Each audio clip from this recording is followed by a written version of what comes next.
অবশেষে কান ধরে রাজনীতি চালালেন সাবেক এমপি ব্যারিস্টার সুমন। আমার জীবনে যা কামিয়েছি আওয়ামী লীগ করে তা দ্বিগুণ করে হারিয়েছি, লাইভে এসে যা বললেন সাবেক এমপি ব্যারিস্টার সুমন।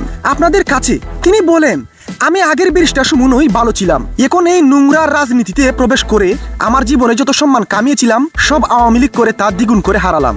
এটাই ছিল আমার জীবনের সেরা একটা ভুল সিদ্ধান্ত। প্রিয় ভিউয়ার্স, এবং যারা ব্যারিস্টার সুমনকে নিয়ে এডিট করে গুজব ছড়াচ্ছেন তাদের উদ্দেশ্যে যা বললেন ব্যারিস্টার সুমন। একটা খবর আপনাদেরকে দেয়া দরকার। অনেকগুলা ভিডিও আমি দেখলাম অনলাইনে ইউটিউবে, যে এই আমার বিভিন্ন ভিডিও বিভিন্ন কথাগুলোর এডিট করে কেটে দেখা যাচ্ছে যে অমুক মন্ত্রীর বিরুদ্ধে বললেন ব্যারিস্টার সুমন। আসলে অনেকগুলো আপনারা যাচাই বাছাই করবেন, এগুলো অনেকগুলাই ভুয়া।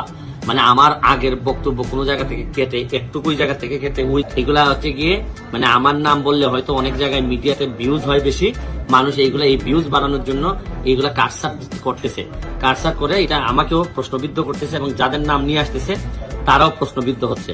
তা আমি যারা এইসব করতেছেন তাদেরকে আমি বলতেছি যে আপনাদেরকে শুধু ভিউজের কারণে অন্য মানুষের ইজ্জত নিয়ে এইরকম টানাটানি করবেন না। তাই সবাইকে আমি বলতে চাই, আমি এসব রাজনীতি বাদ দিয়ে স্বাভাবিক জীবনে ফিরে আসতে চাই।